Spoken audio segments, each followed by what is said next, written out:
കവിതാ രചനയിൽ ലോകപ്രശസ്തി നേടി കടുമേനി സർക്കാരി ഊരിലെ ചെറുപ്പക്കാരി ലിജിന. ആദിവാസി ഊരുമായി ബന്ധപ്പെട്ട ഊരുകളിലെ അനുഭവങ്ങൾ കവിതയാക്കി പുറം ലോകത്തെത്തിച്ച ഈ ചെറുപ്പക്കാരിയുടെ പട്ടയക്കള്ളാത്ത് എന്ന കവിത കേരള സർവകലാശാലയുടെ മലയാളം പാഠ്യപദ്ധതിയിൽ ഇടം നേടിയിട്ടുണ്ട്.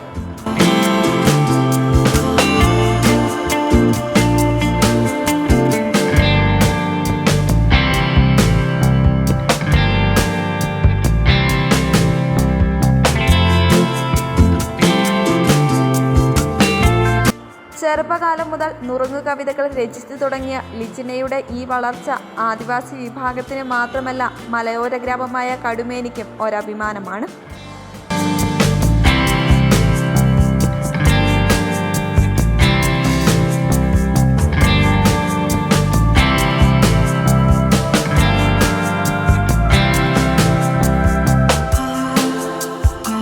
ചെറുതും വലുതുമായ ഏകദേശം 100-നടുത്ത് കവിതകൾ ലിജിന രചിച്ചിട്ടുണ്ട്. ഇതിൽ ചിലത് DC book, insight publica, Brennen press എന്നീ പബ്ലിക്കേഷനുകൾ പുസ്തക രൂപത്തിൽ പ്രസിദ്ധീകരിച്ചിട്ടുണ്ട്. അതുപോലെ ഇംഗ്ലീഷ്, ഹിന്ദി, തമിഴ് എന്നീ ഭാഷകളിലേക്ക് ലിജിനയുടെ കവിതകൾ തർജ്ജിമ ചെയ്തിട്ടുണ്ട്. ലിജിനയുടെ കവിതകളിലെ പഴംകുടി കവിതകൾ തമിഴിലേക്ക് തർജ്ജിമ ചെയ്തിട്ടുണ്ട്.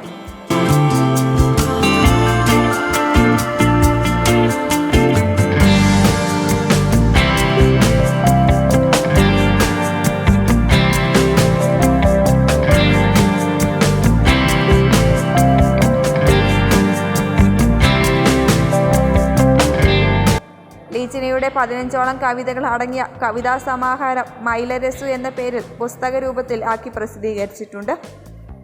തേർത്തല്ലി വനിതാ സഹകരണ സംഘം സെക്രട്ടറിയായി ജോലി നോക്കുകയാണ് ഈ കവയിത്രി ഇപ്പോൾ.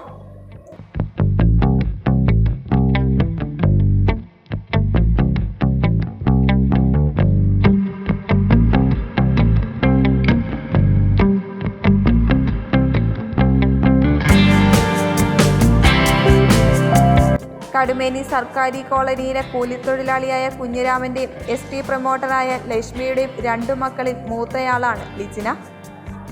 ST പ്രൊമോട്ടറായ അമ്മ ലക്ഷ്മി ഊരുകൾ സന്ദർശിച്ച് കണ്ട വിവരങ്ങൾ വീട്ടിലെത്തി കുടുംബക്കാരുമായി പങ്കുവെക്കുന്നതിൽ നിന്നും ലഭിക്കുന്ന വിവരങ്ങളാണ് അധികവും ലിജിന ഗോത്രഭാഷയിലും മലയാളം കലർന്ന ഗോത്രഭാഷയിലും കവിതകളാക്കി രചിച്ചിട്ടുള്ളതെന്ന് പറയുന്നു.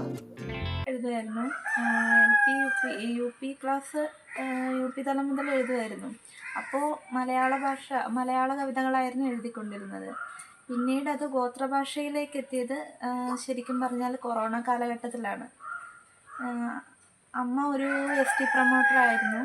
10 വർഷത്തോളം അമ്മ ST പ്രൊമോട്ടറായിട്ട് വർക്ക് ചെയ്തിരുന്നു. അപ്പോൾ അമ്മ ഓരോ ഊരുകളിൽ നടക്കുന്ന പ്രശ്നങ്ങൾ ഇവിടെ വന്ന് ചർച്ച ചെയ്യുമായിരുന്നു.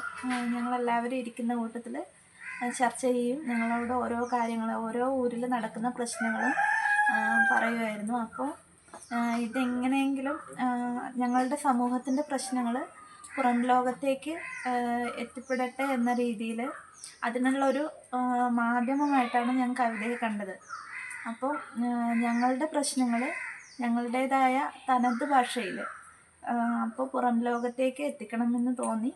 അങ്ങനെയാണ് എഴുത്തിൻ്റെ വഴിയിലേക്ക്, കവിതയുടെ വഴിയിലേക്ക് വന്നത്. ചെറുപ്പം മുതലേ എഴുതാനുള്ള ഒരു വാസന ഉണ്ടായിരുന്നു അവൾക്ക്. എഴുത്തിലൂടെ തന്നെ മുമ്പോട്ട് പോകണമെന്നായിരുന്നു അവളുടെ ആഗ്രഹം. അതുപോലെ തന്നെ ഞാൻ ST പ്രൊമോട്ടറായിട്ട് 10 വർഷക്കാലം വർക്ക് ചെയ്തിരുന്നു. പല ഊരിലേക്കും ഞാൻ മലയൊക്കെ കയറി അങ്ങനെ പോകുമ്പോഴത്തേന് ആ ഊരിലുണ്ടാകുന്ന ഓരോരോ പ്രശ്നങ്ങൾ വീട്ടിൽ വന്ന കുടുംബാംഗങ്ങളോടൊപ്പം ഷെയർ ചെയ്യുന്ന കൂടെ എൻ്റെ കൂടെ തന്നെ ഇവിടെ ഉണ്ടായി. അങ്ങനെ അവൾ ആ ഒരു വിഷയം, ഏത് വിഷയമാണ് അവൾ എടുക്കുന്നതെങ്കിൽ, ഏത് വിഷയത്തെക്കുറിച്ചാണ് ഞാൻ ചർച്ച ചെയ്യുന്നതെങ്കിൽ ആ വിഷയം അവൾ എവിടെയെങ്കിലും സൂക്ഷിച്ചു വെച്ച് അത് ഇങ്ങനെ കോറി ഇട്ടിട്ട് എൻ്റെ അടുത്തേക്ക് കൊണ്ടുവന്ന് കാണിക്കുമായിരുന്നു. അപ്പോൾ ഞാൻ പറയാം, കുഴപ്പമില്ല, ഇത് നമ്മുടെ ഊരിൻ്റെ പ്രശ്നമാണ്, അല്ലെങ്കിൽ നമ്മുടെ ഗോത്രവർഗത്തിൻ്റെ ഒരു പ്രശ്നമാണ്. അപ്പോൾ ഇത് നമുക്ക് എങ്ങനെയെങ്കിലും മറ്റുള്ളവരിലേക്ക്, അല്ലെങ്കിൽ ഇപ്പം ഏത് രീതിയിലാണെങ്കിലും അവർക്ക് എന്തൊക്കെ നമുക്ക് ചെയ്യാൻ പറ്റുമോ ആ രീതിയിലൊക്കെ ഇത് ഒരു കവിതയായിട്ടാണെങ്കിലോ അല്ലെങ്കിൽ കഥയായിട്ടാണോ നിനക്ക് ചെയ്യാൻ പറ്റുവാണെങ്കിൽ നീ ചെയ്യുന്ന അത്രയും നല്ലതായിരിക്കുമെന്ന് എൻ്റെ ഒരു അഭിപ്രായം ഞാൻ അവളോട് തുറന്നു പറഞ്ഞിരുന്നു. ആ രീതിയിലാണ് അവൾ ഇപ്പോൾ എഴുതി തുടങ്ങി. പിന്നെ കൊറോണ കാലത്ത് നമുക്ക് പുറത്തിറങ്ങാൻ പറ്റാത്ത ഒരു സാഹചര്യങ്ങളുണ്ടായപ്പോൾ എല്ലാവരും തന്നെ വീടുകളിൽ അടച്ചിരിക്കേണ്ട ഒരു അവസ്ഥയിലായിരുന്ന സമയത്ത് പിന്നെ അവൾക്ക് ചെയ്യുന്ന രീതിയിലുള്ള സപ്പോർട്ട് കാര്യങ്ങളെല്ലാം ഞങ്ങൾ കുടുംബാംഗങ്ങളെന്ന രീതിയിൽ ചെയ്തു കൊടുത്തിരുന്നു. ആ രീതിയിലാണ് അവൾ കൊറോണ കാലത്ത് ഈ കവിതയൊക്കെ എഴുതാൻ തുടങ്ങിയത്. പിന്നെ അത് പോസ്റ്റ് ചെയ്യാൻ കുറച്ച് കാലതാമസം ഉണ്ടായെങ്കിലും ഇപ്പോൾ അത് ഒരു BA സ്റ്റുഡൻറ്റ് പഠിക്കുക എന്നൊക്കെ വളരെ സന്തോഷത്തോടെ പറയുന്നതിൽ ഏറെ അഭിമാനമുണ്ട്. മകളെക്കുറിച്ച് നല്ലൊരു ഇത്രത്തോളം ചെയ്തെടുക്കാൻ പറ്റിയതിലും എനിക്ക് അതിയായ സന്തോഷമുണ്ട്. +2 പഠനശേഷം മുന്നാട് പീപ്പിൾസ് കോളേജിൽ നിന്നും JDC കോഴ്സ് കഴിഞ്ഞ ലിജിനയുടെ ഭർത്താവ് ഷിജൻ പെയിന്റിംഗ് തൊഴിലാളിയാണ്. ജീവിതത്തിലെ കഷ്ടപ്പാടുകളിലും വേദനകൾക്കുമിടയിലൂടെ വളർന്നു വന്ന ഈ കവയിത്രി ഇനിയും വളർന്ന് പ്രശസ്തിയുടെ നെറുകയിൽ എത്തട്ടെ എന്ന് ആശംസിക്കുന്നു.